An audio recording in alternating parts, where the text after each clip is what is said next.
bom dia, irmãos e irmãs. Nesta manhã de domingo, chegamos finalmente ao último estudo sobre os profetas menores. Profetas de ontem falam hoje, e o nosso tema nesta manhã, para fechar esse estudo sobre os livros dos profetas menores, é o dom da profecia hoje. Seria muito frágil se nós estudássemos todos os livros dos profetas menores e não mencionássemos o assunto nos dias atuais. Por isso, é muito importante, ainda que nós vamos fazer isso de forma simples, tratar este tema do ministério profético nos dias atuais. Eu te convido a ver este estudo em espírito de oração, clamando a Deus compreensão, clamando a Deus unção, para que o seu coração seja edificado com este estudo. Então, nós vamos nos basear no 1 Coríntios 12, de 12 a 31, o nosso texto básico, e vamos refletir sobre ele, acrescentar algumas explicações e algumas reflexões que devemos fazer, e também chegarmos à conclusão de todos esses domingos em que estudamos os profetas menores. Eu, particularmente, fui muito abençoada no preparo de cada um dos estudos sobre estes livros. E eu creio que hoje também não será diferente. Nós vamos ser abençoados falando sobre o dom da profecia hoje. Eu te convido a orar comigo para que o Espírito Santo de Deus nos ilumine nessa trajetória. Pai querido, nós te agradecemos a semana que tivemos, o dom da vida, te agradecemos a salvação, te agradecemos o teu amor e o teu cuidado. E nesta manhã, quando nós nos reunimos para estudar o nosso último tema sobre os profetas menores, nós te agradecemos por esta série de estudos que nós trouxemos aqui a esse canal.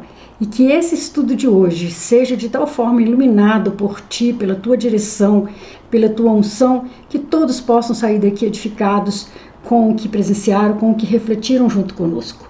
Dá-nos, Senhor Deus, esta graça, dá-nos, ó Deus, esta capacidade, para que possamos, ó Deus, progredir na nossa caminhada de fé. Eu peço essas coisas e agradeço em nome de Jesus. Amém e amém. O dom da profecia hoje é o nosso tema desta manhã. E nós temos dois textos básicos, um que está em Efésios 4:11, que é o nosso versículo-chave, que vai ser lido daqui a pouco, bem como 1 Coríntios 12, de 12 a 31. Textos por demais conhecidos daqueles irmãos que já têm uma caminhada na fé, um conhecimento da palavra, mas que a cada menção Deus traz uma nova revelação, um novo acréscimo, e eu creio que é assim que vai acontecer conosco hoje. E eu quero começar então te convidando a ler o nosso texto básico, aquele que se encontra em 1 Coríntios 12, de 12 a 31, na nova versão internacional. Acompanhe comigo, versículo 12. Ora, assim como o corpo é uma unidade, embora tenha muitos membros, e todos os membros, mesmo sendo muitos, formam um só corpo, assim também com respeito a Cristo. Pois em um só corpo todos nós fomos batizados em um único Espírito, quer judeus, quer gregos, quer escravos, quer livres. E a todos nós foi dado beber de um único Espírito. O corpo não é composto de um só membro, mas de muitos. Se o pé disser, porque não sou mão, não pertenço ao corpo, nem por isso deixa de fazer parte do corpo. E se o ouvido disser, porque não sou olho, não pertenço ao corpo, nem por isso deixa de fazer parte do corpo. Se todo o corpo fosse olho, onde estaria a audição? Se todo o corpo fosse ouvido, onde estaria o olfato? De fato, Deus dispôs cada um dos membros no corpo segundo a sua vontade. Se todos fossem um só membro, onde estaria o corpo? Assim há muitos membros, mas um só corpo. O olho não pode dizer à mão, não preciso de você. Nem a cabeça pode dizer aos pés, não preciso de vocês. Pelo contrário, os membros do corpo, que parecem mais fracos, são indispensáveis. E os membros que pensamos serem menos honrosos, tratamos com especial honra. E os membros que em nós são indecorosos, são tratados com decoro especial. Enquanto os que em nós são decorosos não precisam ser tratados de maneira especial. Mas Deus estruturou o corpo dando maior honra aos membros que dela tinham falta, a fim de que não haja divisão no corpo, mas sim que todos os membros tenham igual cuidado uns pelos outros.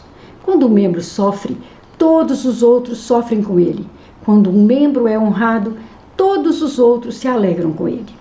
Ora, vocês são o corpo de Cristo e cada um de vocês individualmente é membro desse corpo. Assim, na igreja, Deus estabeleceu primeiramente apóstolos, em segundo lugar profetas e em terceiro lugar mestres.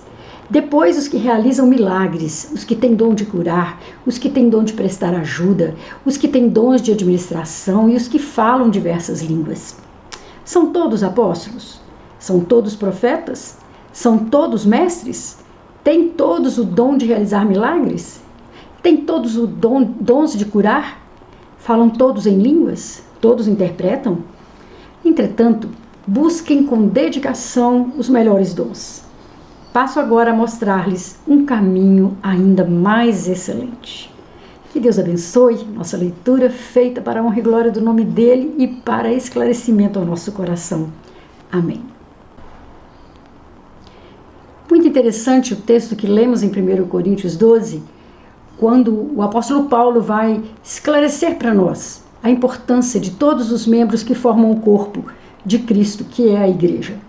Assim como no nosso corpo físico, cada membro tem sua importância, cada membro tem sua função, o seu dom, né? Nós temos também na composição da igreja, cujo cabeça é Cristo, o seu corpo tem diferentes membros, diferentes funções. Nós vamos explicitando isso durante o nosso estudo e agora eu te convido a conhecer aqui Efésios 4:11, que é o nosso versículo-chave.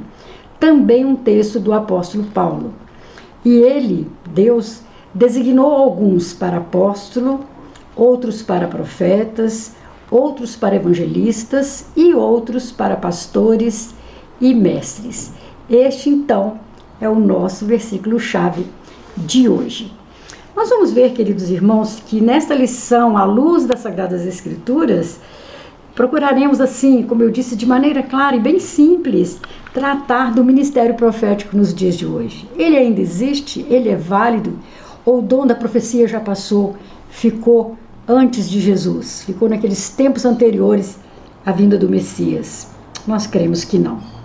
Nós vamos ver primeiramente o ministério profético do Antigo Testamento. Então, o que vem a ser o profeta?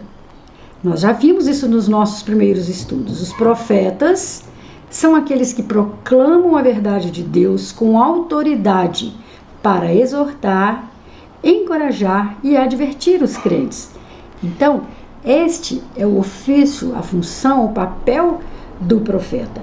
E como era isso no Antigo Testamento? Os livros que nós conversamos a respeito e estudamos tratam exatamente do ministério profético do Antigo Testamento, né? Ali os profetas eram chamados de videntes e tinham a incumbência de comunicar o que recebiam do Senhor para o povo. Falavam consolando o povo, bem como advertindo-os dos pecados e desobediência, conclamando todo o povo para que se voltasse para o Senhor, que é grandioso em perdoar, segundo o profeta Isaías 55. E esses profetas podem ser divididos em duas classes distintas. Preste bastante atenção nesse detalhe. Primeiro, havia os profetas que foram chamados para esse ministério efetivo. E haviam os profetas que foram usados circunstancialmente para determinadas tarefas. Eram profetas pontuais, digamos assim.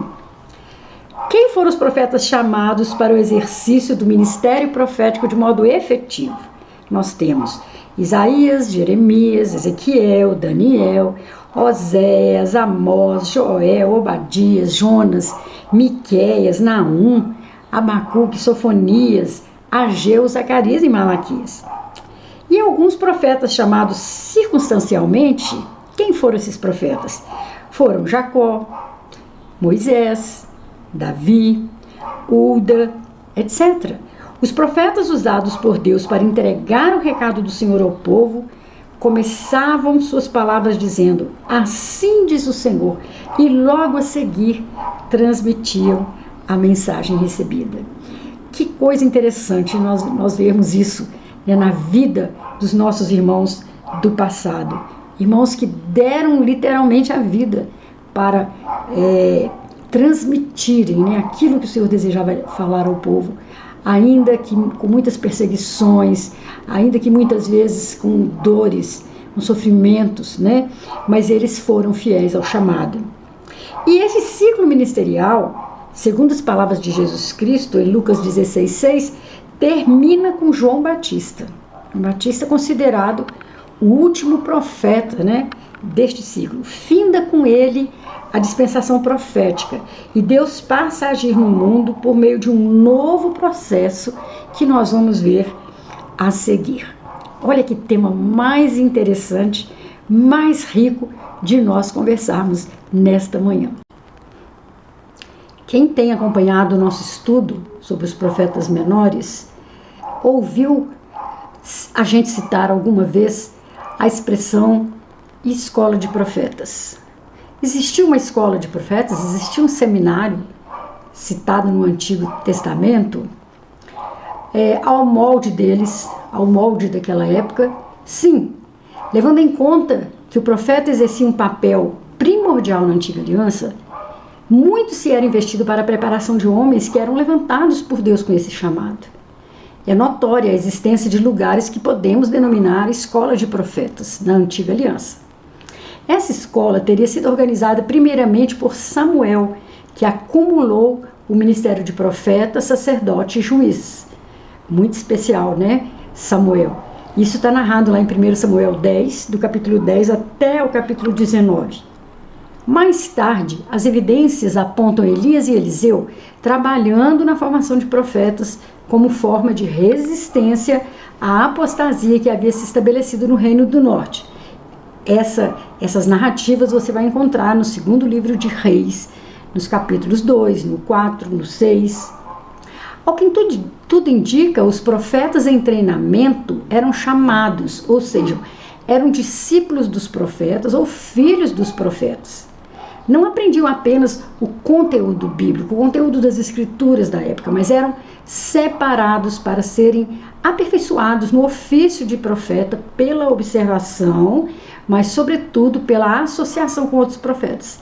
Eles andavam na companhia dos profetas. Nós vamos ver isso lá no capítulo 2 de 2 Reis, quando na história de Elias, diz assim: sucedeu que quando o Senhor estava para elevar Elias no redemoinho ao céu, Elias partiu de Gilgal com Eliseu.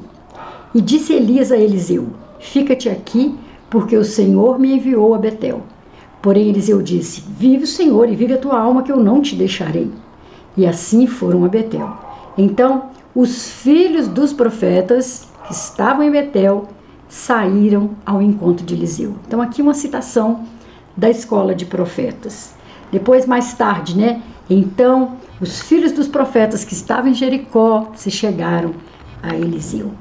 Depois, mais adiante, e foram 50 homens dos filhos dos profetas, e pararam defronte deles de longe, e assim ambos pararam junto ao rio Jordão. Depois, nós vamos ver na história, né, daquela viúva, né, cujo azeite acabou, né, e ela não tinha mais nada para vender, e os credores viriam buscar os 2 filhos dela para serem vendidos por causa das dívidas, né, do marido morto. E uma mulher das mulheres dos filhos dos profetas clamou a Eliseu dizendo: meu marido, teu servo, morreu, e tu sabes que o teu servo temia o Senhor. E veio o credor para levar os meus 2 filhos para serem servos. Está lá em 2 Reis 4, no versículo 1. Então, a escola dos profetas foi estabelecida em Ramá e provavelmente em Gibeá, conforme 1 Samuel 19. Centro de estudos também estavam espalhados em Gilgal, Betel e Jericó. Cerca de 100 estudantes faziam parte da escola dos profetas comandada por Eliseu em Gilgal. Está registrado em 2 Reis 4, 38, 42 e 43. Quando Elias e Eliseu foram ao Rio Jordão, encontraram-se com eles 50 estudantes da Escola dos Profetas, como eu citei agora há pouco. E o estilo de vida deles era em comunidade, em uma casa comum, na companhia dos profetas. Alguns deles eram casados, tinham filhos e acompanhavam os homens de Deus, por isso eram chamados de filhos dos profetas. Então havia uma maneira de aprendizado que era observando o que o profeta fazia, observando como ele era usado por Deus, andando junto com aquele profeta. Então essa preparação, esse treinamento sempre foi uma prática bíblica, desde a antiguidade. Nós entendemos isso melhor ainda quando Jesus separa 12 homens para um tempo de preparação que iria culminar com a incumbência de fundamentar a Igreja de Cristo, que seriam mais tarde os 12 apóstolos. Então, há uma necessidade desse preparo.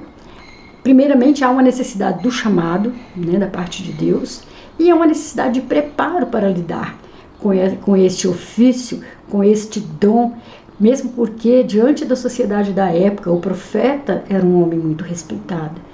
Ele dava credibilidade ao título, As pessoas reconheciam nele um homem enviado por Deus e o respeitavam. E muitas vezes o profeta era usado para chegar na frente das autoridades, para trazer à tona o pecado da liderança, o pecado dos sacerdotes, o pecado do povo, enfim. Era um homem de muito poder, de muita força diante dos outros. Então, essa escola de profetas existiu, ela foi assim, um terreno de preparação, para aqueles que seriam usados por Deus para a transmissão da sua palavra, da sua vontade. Como aconteceu o ministério profético nos evangelhos? Olha, nesse período, nós vemos a preparação para o surgimento da igreja.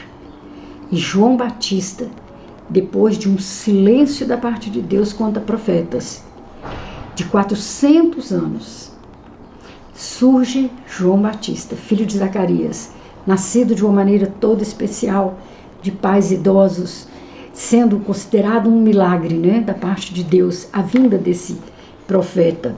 E João Batista, então, começa a pregação para a implantação do reino prometido. Ele é chamado de precursor de Cristo, isto é, aquele que vem antes, preparando o caminho do Senhor. João Batista aparece com a mensagem de arrependimento, conclamando a todos que se arrependessem, porque o reino de Deus está próximo. Então, o ministério profético de João Batista durou muito pouco tempo. Inclusive, a vida deste servo, foi colhida precocemente. A sua cabeça foi oferecida num prato para uma dançarina, para cumprir uma promessa do rei, do rei Herodes. E João Batista, então, termina o seu ministério de uma forma bem abrupta, mas dentro dos planos de Deus, ele fez o que ele veio fazer. Depois, nós temos a figura de Cristo. O próprio Cristo vem pregando uma mensagem, a mesma mensagem de João, para a implantação do reino, falando de arrependimento, que o reino estava chegando, que o reino havia chegado. Jesus escolheu 12 homens, a quem deu o nome de apóstolos, que significa aqueles que são enviados por alguém. É mais ou menos o mesmo significado de embaixadores, os que vão em nome de alguém, os que são enviados por alguém. Eles foram credenciados por Jesus e por ele mesmo foram capacitados para o exercício do apostolado. É sabido que o rei Jesus foi rejeitado e a implantação do reino foi adiada, dando assim oportunidade para o aparecimento da igreja. O ministério oculto em Deus, como afirma Paulo em Efésios 3, de 8 a 11. Esta igreja seria edificada por Jesus entre os homens, tendo como base o fundamento dos apóstolos, cuja pedra angular é o próprio Cristo, segundo Mateus 16 e Efésios 2. Queridos, olha que interessante. Vem João Batista preparando a chegada do Messias, a chegada do ministério profético do Messias. Depois o próprio Cristo, o Messias, vem trazendo a mensagem de Deus sobre a implantação do reino de Deus aqui na terra. E o Espírito Santo, né, durante toda a vida, o ministério de Jesus, várias vezes ele prometeu a vinda do Consolador. Quando, porém, vier o Consolador, com letra maiúscula, né, que eu vos enviarei da parte do Pai, o Espírito da verdade, que dele procede, esse dará testemunho de mim. Está em João 15, 26. A promessa se cumpriu quando? No dia de Pentecostes. Nós já estudamos sobre isso, essa data maravilhosa que nós celebramos todo ano, em junho, né? Então, o dia de Pentecostes foi quando o Espírito Santo veio para formar a igreja, o corpo de Cristo. E daí para frente, então, coube à igreja, né, com seus dons, seus ministérios, proclamar a profecia da parte do Senhor, proclamar a mensagem da parte do Senhor. Então, durante os evangelhos, né, durante o tempo de Jesus aqui na terra, foram assim que as coisas aconteceram, que o ministério profético aconteceu. Mas como que é o ministério profético nos dias de hoje? É muito interessante notar, né, que o assunto é tratado por Paulo em 2 cartas da sua autoria, que é a primeira carta aos Coríntios e a carta de Efésios. Né? Em 1 Coríntios 12, 28, ele diz: a uns estabeleceu Deus na igreja, lembra que nós lemos isso no início do nosso estudo? A uns estabeleceu Deus na igreja, primeiramente apóstolos, em segundo lugar profetas, em terceiro lugar mestres, depois operadores de milagres, depois dons de curar, socorros, governos, variedade de línguas. E o espaço aqui não nos permite tratar da especificidade desses dons em particular, mas nós vamos nos ater somente ao dom da profecia, como nós queremos citar, o dom da profecia nos dias de hoje. Então nós vamos ver que os dons espirituais são habilidades especiais que o Espírito Santo concede aos crentes com a finalidade de equipá-los para o serviço da obra de Deus. Através do uso dos dons espirituais, os cristãos são mutuamente edificados e o Evangelho de Cristo é proclamado. Né? Nós vamos ver que alguns preferem organizar os dons em 2 categorias. Dons relacionados a capacidades naturais, por exemplo, ensino, misericórdia, administração, etc. E dons relacionados a capacidades espirituais, profecias, curas, línguas, discernimento de espírito, etc. Com base nessa classificação, muitos comentaristas observam que há dons espirituais que são dados desde o nascimento como habilidades naturais e que depois acabam sendo ainda mais desenvolvidos pelo Espírito Santo no exercício do ministério cristão. Enquanto outros dons são capacitações dadas aos crentes em algum momento posterior. É muito interessante essa maneira de estudar os dons concedidos pelo Espírito Santo. Outros estudiosos preferem adotar a mesma classificação apresentada pelo apóstolo Pedro, em dons de falar e dons de servir. Os dons de falar seriam profecia, ensino, línguas, etc. E dons de servir, misericórdia, administração, contribuição, né? E de fato todos os mais variados dons espirituais se enquadram numa dessas 2 categorias. Tem uma outra classificação muito popular no estudo dos dons do Espírito Santo, que é aquela que organiza os dons em 3 categorias: dons de conhecimento, dons de poder e dons de falar. Olha que interessante, eu mesma já fiz vários estudos com esta classificação. Dons de conhecimento: discernimento de espírito, palavra de sabedoria, palavra da ciência, etc. Dons de poder: operação de maravilhas, curas, fé, etc. E dons de falar: variedade de línguas, interpretação, profecia, etc. E ainda a categoria dos dons dos ofícios para o ministério, que é apóstolo, profeta, evangelista, mestre e pastor. As listas dos dons espirituais no Novo Testamento não possuem a finalidade de estabelecer, irmãos, preste bastante atenção, uma hierarquia nos dons. Tal dom é mais importante, tal dom é inferior. Não. Os dons espirituais são todos notáveis, já que são concedidos e energizados pelo Espírito de Deus. são dados visando a edificação da igreja. Então, todos têm a sua importância. Mas, embora todos os dons espirituais sejam importantes, igualmente têm o seu valor como dádivas do Espírito para a igreja, parece que certos dons possuem algum tipo de primazia, pois seu impacto na edificação da igreja é maior. Os dons de ministério. Começando com os dons de ofício ministério, primeiro nós temos os apóstolos, depois profetas, evangelistas, pastores e mestres. Esses dons ministeriais dizem respeito ao governo e à liderança da igreja. Os apóstolos foram escolhidos e comissionados por Jesus para lançarem os fundamentos da igreja, servindo como agentes da revelação de Deus nos tempos em que a escritura do Novo Testamento estava sendo produzida. Ainda não se havia registrado textualmente as escrituras do Novo Testamento. Então, os profetas, como nós dissemos, são aqueles que proclamam a verdade de Deus com autoridade para quê? Para exortar, encorajar e advertir os crentes. Não é somente predição de futuro. Pode ser, ocasionalmente, Deus usar um profeta para predição do futuro, mas usualmente é para exortar, encorajar e advertir os crentes. Os evangelistas são pessoas que recebem um dom especial para anunciar o evangelho. Já os pastores e mestres são aqueles que pastoreiam e instruem o povo de Deus. Obviamente, aqueles que exercem esses ofícios também são capacitados com outros dons espirituais, como os dons de liderança, ensino, sabedoria, conhecimento, governo, etc. Segundo a Bíblia, há profetas hoje em dia.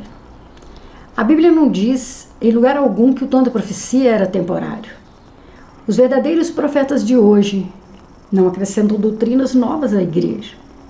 De acordo com a Bíblia, a função do profeta é ajudar a edificar a igreja, transmitindo uma revelação dada por Deus, como a gente pode ler em 1 Coríntios 14, 3. O profeta fala do que Deus mandou falar. Não é trabalho do profeta interpretar as profecias nem criar doutrinas novas.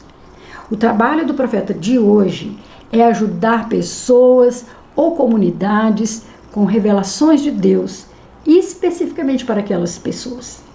Não acrescenta nada à palavra da Bíblia, mas ajuda a tornar mais evidente a sua aplicação na vida de cada um.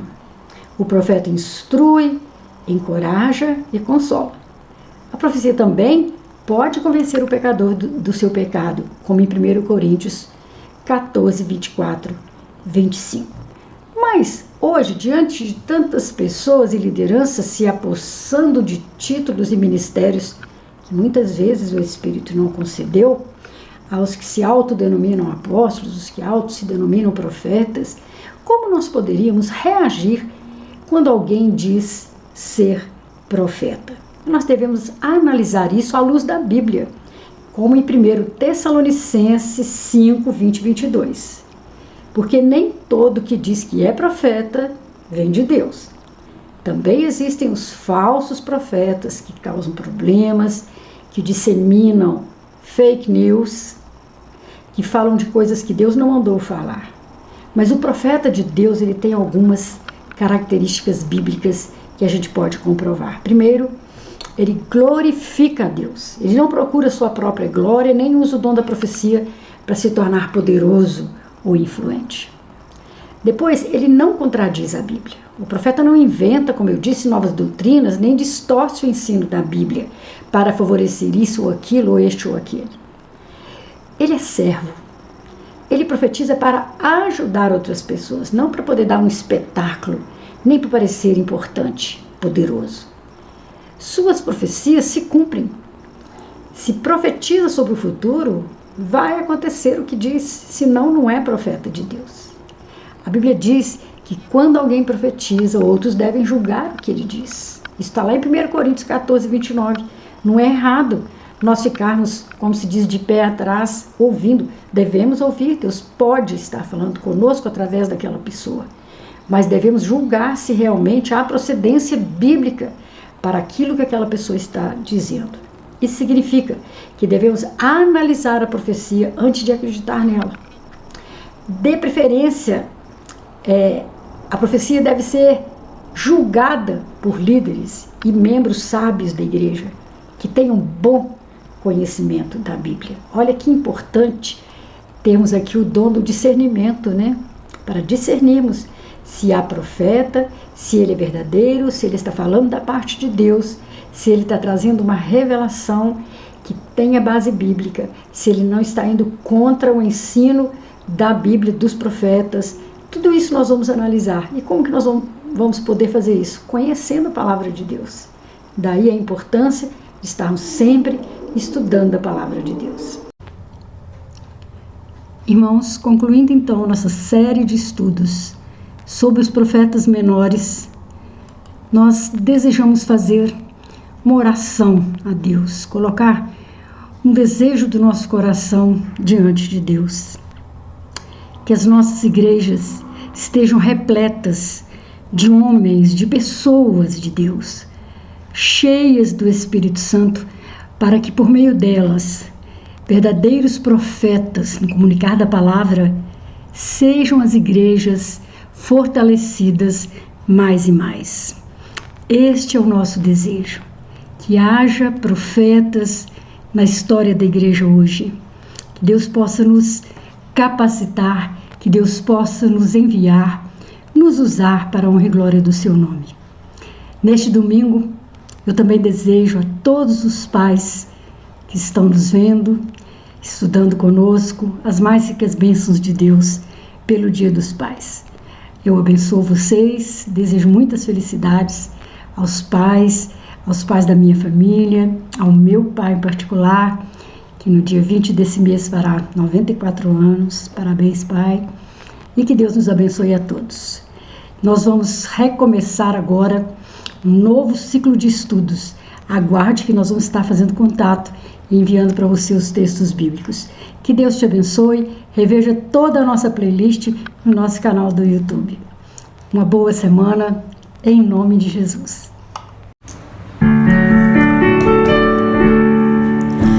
Oséias, Joel, Amós, Obadias, Jonas, Miqueias, Naum, Abacuque, Sofonias, Ageu, Zacarias, Malaquias. Oséias, Joel, Amós, Obadias, Jonas, Miqueias, Naum, Abacuque, Sofonias.